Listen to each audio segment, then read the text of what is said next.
woke up to the sound of rain tapping softly against the window, the rhythm steady, calming. But the moment I opened my eyes, I knew something was wrong. The air smelled sterile. Not the familiar scent of my home. No fresh linen, no trace of James' expensive cologne. Just the crisp, antiseptic smell of a hospital. Panic flickered in my chest as I tried to sit up, my body too heavy, too sore. A dull ache throbbed in my lower abdomen, an unfamiliar pressure making my stomach feel different. My hand instinctively moved down, fingers brushing against my skin. And then I saw it. A heartbeat monitor. And 4 in my arm. A hospital bracelet on my wrist. I swallowed, my throat dry as I turned my wrist toward the dim light filtering through the window. Name, Sophie Caldwell. Status, pregnant, twin gestation. My breath caught. Pregnant? With twins? The world tilted. I pressed a shaking hand against my stomach, my pulse hammering against my ribs. Oh, that wasn't possible. I would have known if I was pregnant. I would have remembered. Wouldn't I? The door creaked open and a woman in blue scrubs stepped inside, her expression warm but professional. She looked to be in her mid-50s with silver-streaked brown hair tucked into a ponytail, her eyes sharp behind wire-rimmed glasses. "Good to see you awake, Mrs. Caldwell," she said, flipping through the chart in her hands. I opened my mouth but my voice barely came out. What happened to me?" "You were admitted 3 days ago," she explained, her voice gentle. "Mild dehydration, low blood pressure, but nothing serious. Your babies," she gave me a pointed look, "are perfectly healthy." Babies. The word echoed in my mind like a cruel joke. I shook my head, my fingers tightening around the hospital blanket. There must be a mistake. I didn't know I was pregnant. Her expression softened. "Memory gaps aren't uncommon in cases of extreme stress.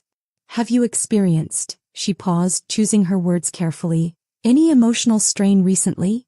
I let out a hollow laugh. Understatement of the century. James and I had been falling apart for months. The fights, the cold silences, the way he stopped looking at me like I was his wife and started treating me like I was just there. But even then I would have known. Wouldn't I? I swallowed. "Who brought me here?" The doctor glanced at her chart.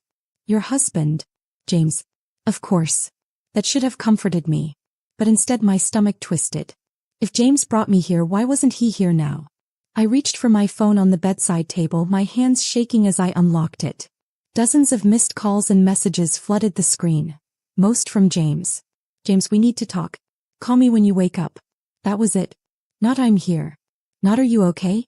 Just a demand. I exhaled sharply, my chest tightening. This wasn't how a husband reacted to finding out his wife was unexpectedly pregnant with twins.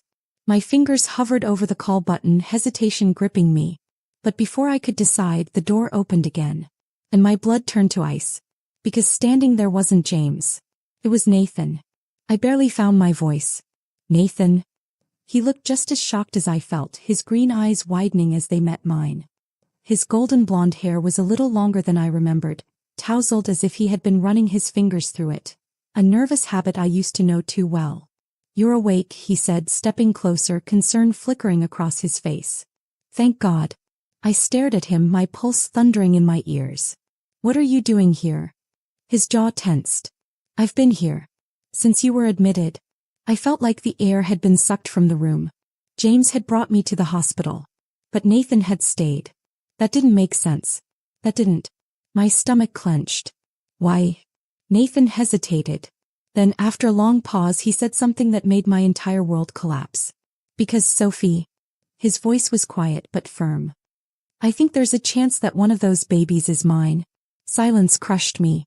I stared at him, my fingers gripping the sheets, my breathing shallow. "No," I whispered. "That's not possible." Nathan held my gaze, his green eyes searching mine. "You don't remember?" I opened my mouth, to deny it, to tell him he was wrong, but then it hit me. A missing night. A memory I had buried. James and I had fought. Afterward, I went to Nathan. The room blurred. My chest tightened. This wasn't real. This couldn't be real.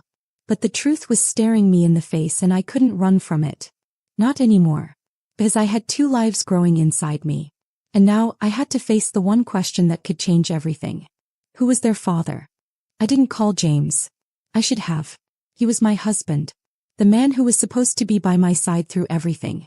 But after hearing Nathan's words, after seeing the worry in his green eyes, something inside me refused to reach for James first. Instead, I sat frozen, my fingers gripping the hospital blanket, my mind racing to fill in the gaps. Nathan hadn't let go of me yet. He was watching me closely as if waiting for me to say something. Anything. I swallowed hard, my voice barely a whisper. You think one of them is yours? Nathan exhaled slowly, running a hand through his golden blonde hair. Sophie, I don't know for sure. But he hesitated. We were together that night. And if the timeline lines up. His voice trailed off, but I heard the unspoken words. If the timeline lined up, there was a chance. A real, undeniable chance. I shook my head, trying to breathe through the panic. No, I muttered. No, that's not possible. James and my throat tightened. I was still with him. Nathan didn't say anything at first.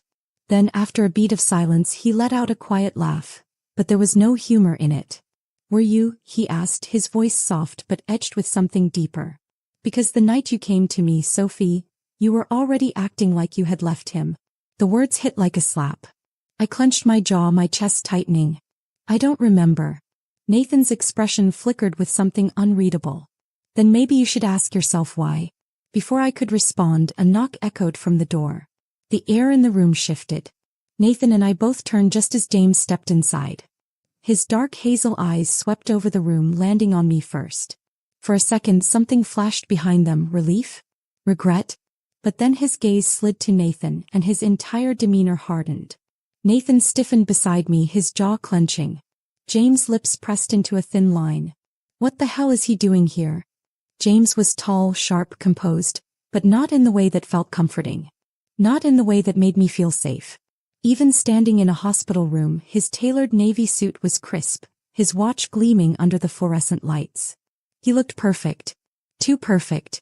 Like he had prepared for this moment. Like he had anticipated it. Nathan straightened but didn't answer. He didn't need to. James' eyes finally locked onto mine. Sophie, he said, voice controlled. Are you okay?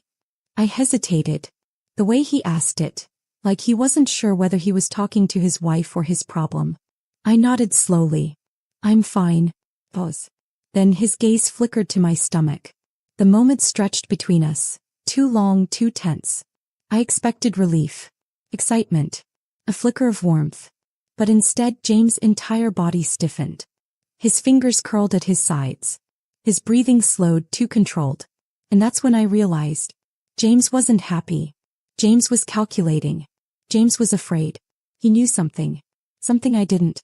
James finally blinked, his expression smoothing over in an instant. We should talk. Alone. Nathan let out a dry laugh. Of course. He looked at me, his green eyes searching mine. You okay with that? My stomach twisted. Nathan had always been protective of me, sometimes too much. But James had always been possessive. And right now I didn't know which was worse. I inhaled, forcing myself to nod. It's fine. Nathan didn't look convinced, but he didn't argue. Instead, he shot James a cold glance before walking past him, brushing shoulders as he left. The door shut behind him. And suddenly, I was alone with the man who was supposed to be my partner. The man who was supposed to love me. The man who was staring at me with an expression I couldn't read. James exhaled through his nose, stepping closer to the bed. Sophie. The way he said my name sounded like a warning. And in that moment I knew. I was married to a man who was hiding something. And I needed to find out what it was. James sat on the edge of the hospital bed, his hazel eyes studying me like I was some kind of problem he needed to fix. His fingers tapped against his knee in slow, calculated movements, like he was choosing his words carefully. Not like a man who was excited to be a father. I forced myself to breathe. James, just say it. His jaw clenched. How far along are you? I swallowed. The doctor said about 12 weeks. A flicker of something flashed across his face, gone too fast to catch. 12 weeks. Something about that number made my stomach twist. James nodded slowly, but his expression stayed unreadable. And you're sure it's twins? I frowned. Why are you acting like this? He inhaled sharply, standing to pace the room. Because this wasn't supposed to happen. A sharp chill ran through me. Supposed to happen? I repeated, my voice barely above a whisper. James turned to face me again, his expression unreadable. We weren't trying, Sophie. We both know that. I felt like I had been punched in the gut. We weren't trying, but that didn't mean he should be reacting like this. Like my pregnancy was a problem. Like it was something he hadn't accounted for. I sat up straighter, gripping the blanket beneath me. James, is there something you're not telling me? His face smoothed out in an instant. Too fast. Of course not. He exhaled, pinching the bridge of his nose. This is a shock, that's all. I didn't believe him. Not for a second. Because deep down I already knew James never reacted to things he didn't expect. And this had blindsided him. After James left, I stared at the ceiling for what felt like hours, my mind replaying his reaction over and over. 12 weeks. Why did that number feel off? I closed my eyes, trying to force the fog in my memory to clear. And then, suddenly, I was back on that night. The night everything fell apart. James and I had been fighting, again. His words had been cold, sharp. A blade disguised as logic. I don't know why we're even still doing this, Sophie. Maybe we should stop pretending. We want different things. The pain had been so raw, so unbearable that I had done the only thing I could think of. I ran. I had gotten into my car, hands shaking, eyes burning, and before I even knew where I was going, I had ended up at Nathan's place. Nathan's apartment had been small but warm, filled with books and half-empty coffee cups, the scent of cinnamon and old memories clinging to the air. He had looked at me, confused at first. Sophie. I had collapsed into his arms, sobbing. And he had held me. No questions. No judgment. Just warmth. I squeezed my eyes shut, forcing myself to remember more. The way he had brushed my hair out of my face. The way he had whispered, "You don't have to explain." The way his lips had found mine. My breath hitched. I had let myself fall into him that night. Because for the first time in so long, someone had actually wanted me. Not because I was convenient. Not because I fit into some perfect plan. But because I was Sophie. No. Now I might be carrying his children. I pressed my fingers to my temple, my heart pounding. 12 weeks. The timeline lined up. Which meant there was a chance that James' reaction wasn't just about the pregnancy itself. What if he already suspected? What if he knew before I did? A shiver ran down my spine. I needed answers. I needed the truth. And I needed it before it was too late. I spent the next few hours trapped inside my own head. 12 weeks. The timeline. The fact that James was more tense than he had ever been. There was a chance that he suspected something, maybe even knew something. But the question was, how much? I had to find out. When James finally returned to the hospital, I was sitting up, my arms wrapped around my stomach as if that could somehow protect me from the truth. He walked in with perfect composure, his navy suit still crisp, his tie neatly adjusted. As if he had spent the last few hours preparing his next move. I studied him carefully. Where were you? He barely hesitated. Taking care of things. That wasn't an answer. I exhaled, shifting in the bed. I have a doctor's appointment in a few days. We'll be running a full scan on the twins. And a paternity test. James froze. It was only for a second, but I saw it. The slight twitch in his jaw, the way his fingers curled subtly into a fist before he forced them to relax. That was all I needed. I felt my stomach twist. Why do you look like that's a bad idea? James let out a slow breath, then sat at the edge of my bed, his hand reaching for mine. His grip was firm but not comforting.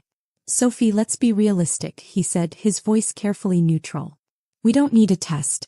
I'm your husband. My heart pounded. I pulled my hand away, my fingers tingling with unease. That doesn't answer my question. James' hazel eyes darkened. Do you really want to open a door you can't close? There was a warning. A threat disguised as concern. I swallowed. James, is there something you're not telling me? Silence. Then finally he sighed and leaned back slightly, rubbing his temple as if this conversation was exhausting him. I don't want to fight about this, he muttered. I let out a hollow laugh. That's convenient because I don't want to fight either. I just want the truth.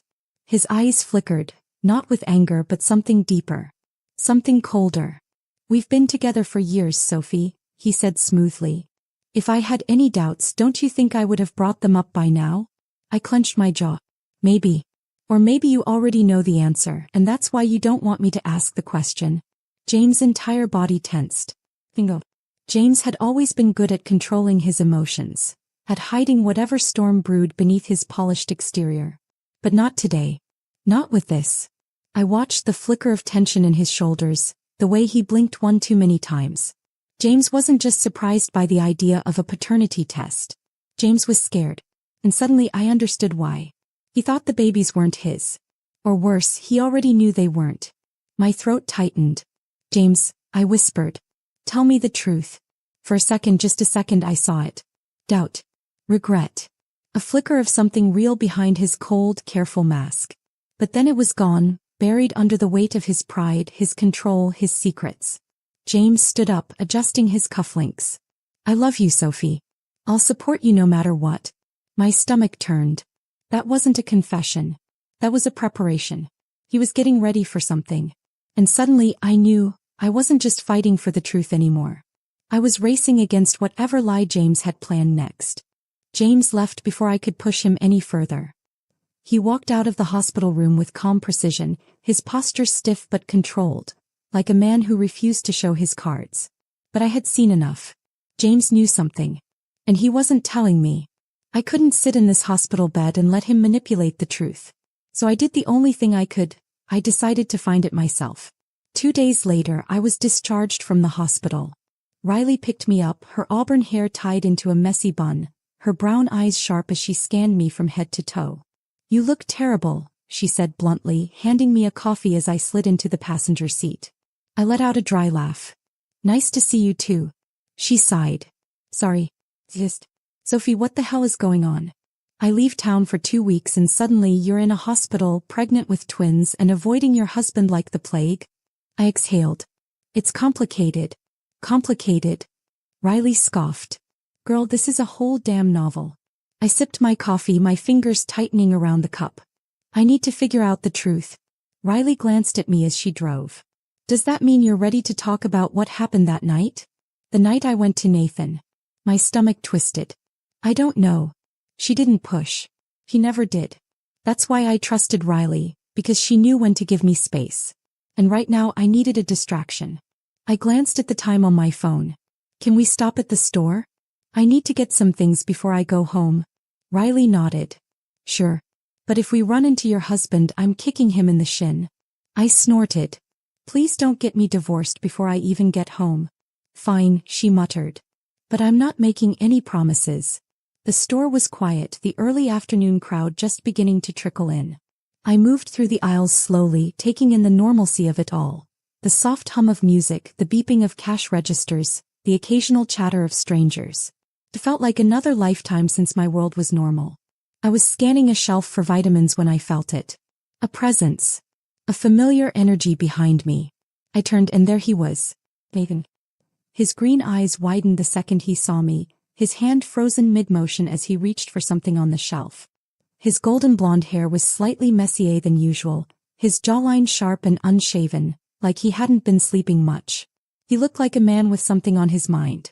I felt my breath catch. Nathan. For a second he didn't say anything. Then in a voice that sounded too soft, too careful, he said, Sophie. The air between us shifted. I should have walked away. I should have pretended I didn't see him. But instead I stood there, staring at the man who might be the father of my children. Nathan exhaled, rubbing the back of his neck. You look better. I arched an eyebrow. Better. His lips quirked slightly.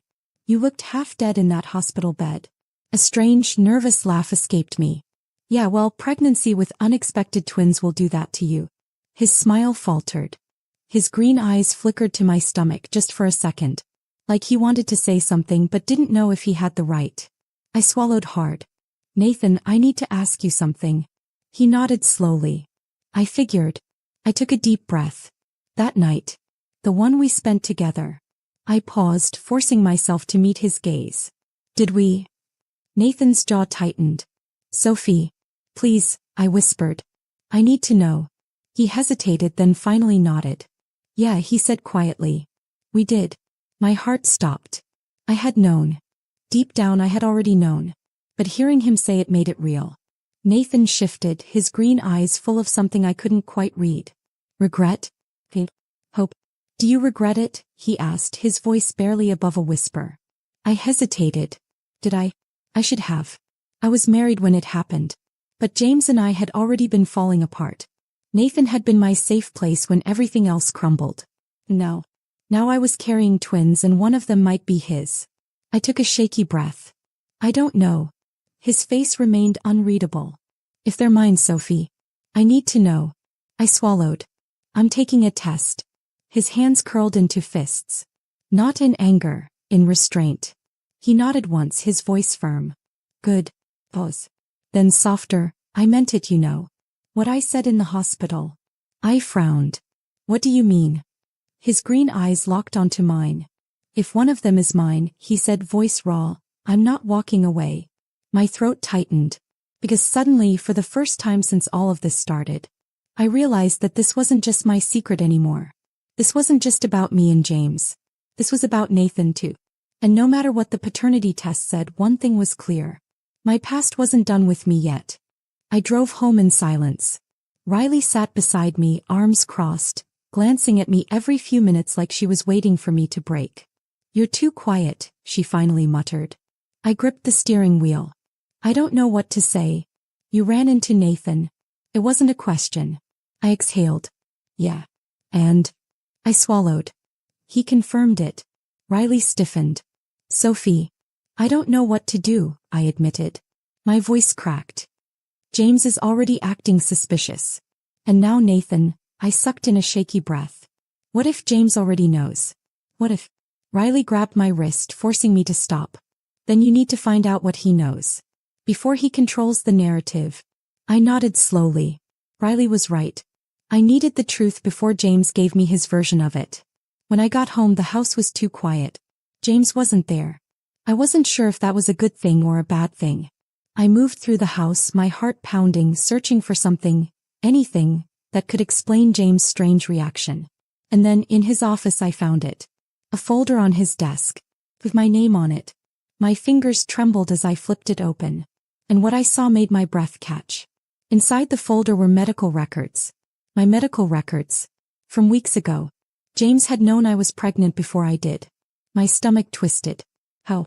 I flipped to the last page and my hands went cold. A lab report. A paternity test. Taken weeks ago. With James' name on it. And a second name blacked out. I stumbled back, my vision blurring. James had already run the test. James already knew the truth. And he had been waiting for me to find out. My hands trembled as I clutched the folder, my heartbeat thundering in my ears. James had already taken a paternity test. Behind my back. He knew something I didn't. My mind raced, my breath coming in short gasps. Who was the second name? Was it Nathan? Had James already confirmed his worst fear? And if he had, why hadn't he told me? The front door clicked open. I barely had time to shove the folder back into the drawer before James stepped into the office, his dark hazel eyes immediately locking onto me. For a second we just stared at each other. Then his gaze flickered, to the desk, to the folder. His expression didn't change. Too smooth, too controlled. But I saw it. A flicker of tension. You're home early, he said, his voice even. So are you, I countered. A slow, careful smile tugged at his lips. I figured you'd need me. I swallowed hard. He was playing the role of the concerned husband. The problem was I wasn't buying it anymore. I forced a breath. James. His head tilted slightly, waiting. I squared my shoulders. We need to do a paternity test. Something flashed in his eyes. A split second of calculation. Then, like a switch, his expression softened into something almost convincing. Sophie, we don't need. I do, I cut him off. The warmth in his face cooled instantly. I held my ground. Either we do this together or I do it alone. Silence. A long, heavy moment stretched between us. A battle neither of us was willing to lose. Then finally James exhaled, stepping closer. Fine. But the way he said it, too easy, too agreeable, made my stomach twist. Because in that moment I knew. James wasn't trying to stop me. He was waiting for me to make my move. The paternity test was scheduled for next week. That should have been enough to give me peace of mind. To remind me that soon I would have answers. But instead I felt more lost than ever. Because James was being too compliant. Too calm. Nathan. Nathan was still in my head. 3 days later, I sat on my apartment balcony, my hands wrapped around a steaming cup of tea. The cool evening air did nothing to quiet the storm inside me. I barely registered the knock at the door. Riley was out, so I dragged myself to answer it. But when I opened the door, my breath caught. Nathan. He stood there, hands in his jacket pockets, his golden blonde hair slightly tousled, his green eyes filled with something I wasn't ready to face. I swallowed. "What are you doing here?" He hesitated. "I had to see you." I exhaled. "Nathan." "I can't stop thinking about it," he interrupted. I froze. His voice was low, raw, honest. "I keep replaying that night, Sophie," he said. "And the idea that those babies might be mine. I can't pretend it doesn't change everything." My chest tightened. Because deep down I felt the same. Nathan stepped closer. The air between us shifted, charged with something I had spent weeks trying to ignore. I should have pushed him away. I should have reminded him that I was still married. That until I had answers we had to stay away from whatever this was. But when he whispered, "Tell me you don't feel it too," my resolve crumbled. Because I did. I felt everything. My past. My present. My mistake. And suddenly I wasn't sure what I wanted more. Answers or him. Nathan's words haunted me for days. "Tell me you don't feel it too." I did. I felt everything. But feelings didn't change facts. Feelings didn't erase reality. And my reality was that I was married, pregnant with twins, and standing on a foundation that was cracking beneath my feet. I had no room for mistakes. So I buried it. I buried the way Nathan's eyes made my pulse quicken. I buried the way my body had leaned toward him on instinct, the way my fingers had twitched, aching to touch him, to remember what it felt like to be safe with him. I buried all of it. Because I had bigger things to worry about. James. He had been too calm. Too controlled. The James the first knew didn't sit back and wait for things to happen. He orchestrated. He manipulated. So if he wasn't fighting the paternity test, it meant one thing. He had already won something else. I just had to find out what. It was nearly midnight when I heard James on the phone. I wasn't supposed to be awake. He was in his office, the door slightly cracked open, his voice low and sharp. I tiptoed closer, pressing myself against the wall just beside the doorframe. "She's still going through with the test." I held my breath. "No, she doesn't suspect anything yet." Pause. "But if the results confirm it, we need to be ahead of this. You understand?" I pressed a hand against my stomach, my pulse thudding. "I told you I have it under control." Who was he talking to? And what the hell did he mean by, "if the results confirm it"? I had heard enough. I pushed the door open, stepping inside. "Who are you talking to?" James didn't even flinch. He ended the call, setting his phone down on his desk like I wasn't standing there, like I hadn't just caught him. Then he turned to me, his expression perfectly composed. "Shouldn't you be sleeping?" I swallowed the rage building in my chest. "Who was that?" He sighed, rubbing his temples. "Sophie." "Don't Sophie me." I stepped closer. "You're hiding something." His jaw tightened. "You're being paranoid." I let out a sharp laugh. "Paranoid? You're the one sneaking around in the middle of the night, whispering into your phone." James inhaled slowly, closing the space between us. And that's when I saw it, the flicker of something new. Guilt. He wasn't just lying. He was caught. And for the first time he didn't know how to cover his tracks. He opened his mouth to say what I don't know. But I didn't give him the chance. I grabbed his phone from the desk and spun away before he could stop me. "Sophie." But I had already opened his recent call log. And there, at the top of the list, was a name I hadn't seen in years. Victoria Monroe. The air left my lungs. James exhaled through his nose, running a hand down his face. "It's not what you think." I let out a breathless, bitter laugh. "Really? Because I think my husband has been secretly talking to his ex-fiancée behind my back while trying to keep me from taking a paternity test." James clenched his jaw. I took a slow step back. "Tell me the truth, James." His lips parted, his hazel eyes dark and unreadable. And then he said it. Something I hadn't expected. Something that made my stomach drop. "She's not my ex-fiancée anymore."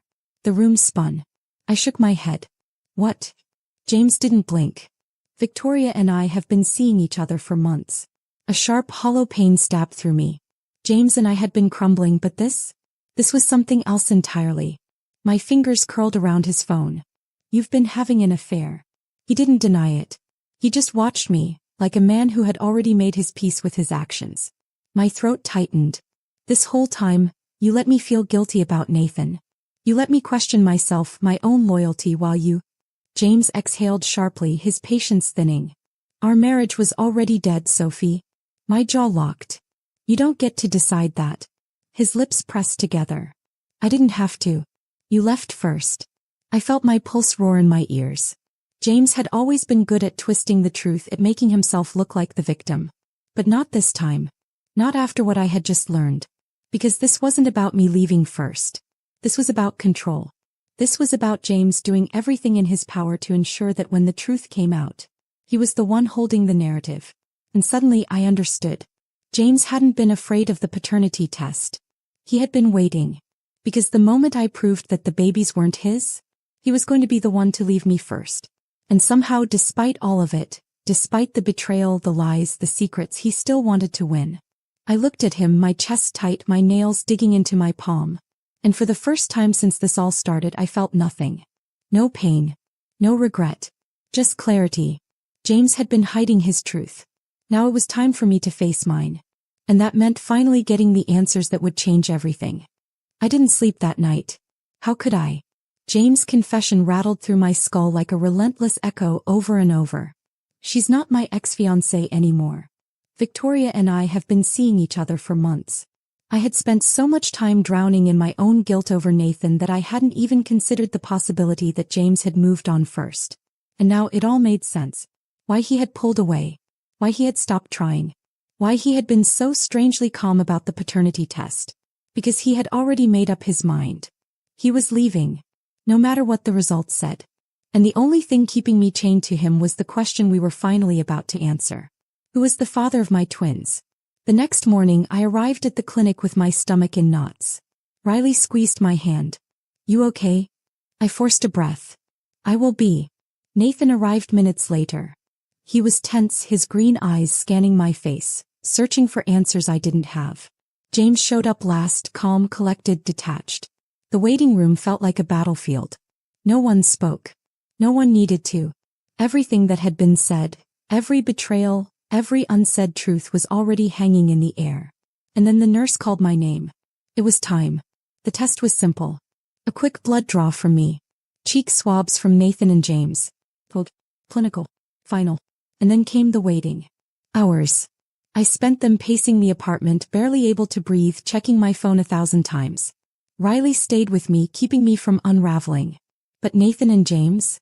I didn't hear from either of them. Because the truth was, no matter what the results said, something was already broken. There was no going back. That evening my phone buzzed. I froze. Riley looked at me, her expression unreadable. Do you want me to answer it? I shook my head. No. I took a breath and pressed accept. The voice on the other end was calm. Ms. Caldwell, we have your paternity results. I swallowed. Go ahead. Pause. The results confirm that the biological father of your twins is. My heart stopped. The name they said next changed everything. The results confirm that the biological father of your twins is. I felt the world stop. The voice on the other end spoke a name. One name. And suddenly everything clicked. The hidden paternity test. James' fear. Nathan's guilt. I gripped my phone so tightly that my knuckles turned white. My vision blurred. This couldn't be happening. But it was. And now I had to face the truth. I barely registered Riley's voice. Sophie? What did they say? I opened my mouth, but no words came out. She grabbed my shoulders, her brown eyes scanning mine. Breathe. Who is the father? I swallowed hard. Nathan. Silence. Then Riley let out a sharp breath. Holy shit. I collapsed onto the couch, my hands shaking. Nathan was the father. Which meant James already knew. And he had let me believe otherwise. My stomach turned. I have to tell Nathan. Riley nodded. Yeah. But first, you need to deal with your husband. I exhaled shakily. He's not my husband anymore. James arrived at the apartment before I could call him. He walked through the door like he already knew what I was going to say. Like he was waiting for it. I stood in the center of the room, arms crossed. It's Nathan. James exhaled slowly, unbuttoning his suit jacket. I know. I stiffened. Of course you do. He tilted his head. Does it change anything? I blinked. Excuse me. James took a step closer, his hazel eyes unreadable. You're still my wife. A cold chill ran through me. You just admitted you're having an affair. He smirked. And yet you're still standing here talking to me. My blood boiled. I don't owe you anything, James. His face darkened, his voice dropping. Then leave. I froze. He leaned in, his breath cool against my skin. Pack your things. Get out of my house. Because I sure as hell don't plan on raising another man's children. A slow, burning rage coiled inside me. I lifted my chin. I wasn't asking for your permission. For the first time James' mask cracked. But I didn't wait for a reaction. I turned and walked away. Because for the first time I was done letting him control me. I stepped outside into the night air, my fingers shaking as I dialed. Nathan picked up on the second ring. Sophie. I took a deep breath. It's you. Pause. Then barely a whisper. What? The results. I swallowed hard. You're the father. Silence. For a moment I thought he had hung up. But then his voice came through, rough, raw, emotional. Sophie, tell me where you are. My lips parted. Nathan, Sophie. His voice was firm. Steady. You don't have to do this alone. I exhaled, the weight of everything finally crashing down. I had spent so long feeling trapped. But for the first time I had a choice. And I knew exactly what I wanted. Nathan showed up within minutes. I had barely stepped outside when I saw his car pull up. The headlights cut through the darkness and then he was there, standing in front of me, green eyes searching mine, waiting. I had spent so long feeling like I was walking through life alone. No. For the first time I didn't feel alone at all. Nathan stepped closer, his brows furrowed. Are you okay? I let out a breathless laugh. I don't know. He studied my face, his jaw tightening. James. He told me to leave. I swallowed hard. He knew, Nathan. He knew before I did. Nathan's fists clenched at his sides. I placed a hand over his, easing the tension. It doesn't matter anymore. He exhaled slowly. Sophie, I meant what I said before. If they're mine. They are, I interrupted softly. It's official. His eyes widened. And then something shifted. The walls between us, the years of pain, the past that had held us apart for so long, it all crumbled in an instant. Nathan exhaled sharply, rubbing his hands over his face. God, Sophie. I swallowed the lump in my throat. Are you? I'm here, he cut in. I'll always be here. And just like that, the weight in my chest lifted. I didn't go back to James' house. There was nothing there for me anymore. Instead, Riley helped me pack what little I cared to take with me. Everything else. I left it behind. Because James had built a life where I didn't belong. And I refused to be part of his story any longer. 2 weeks later, I stood in my new apartment. Small, cozy, full of new beginnings. The twins' nursery was already coming together. Soft pastels and little decorations filling the space with warmth. Nathan leaned against the doorframe, arms crossed. You're really doing this? I turned to him, smiling. Yeah. Pause. Then softer. Are you scared? I exhaled. Terrified. Nathan smirked. Good. So am I. A laugh bubbled up in my chest. At least we'll be terrified together. He stepped forward, brushing a stray hair from my face. I wouldn't have it any other way. And for the first time I believed it. Because this wasn't about fixing the past. It wasn't about who I had been or the mistakes I had made. This was about me. My future. My choices. And finally, after everything, I was ready to start over.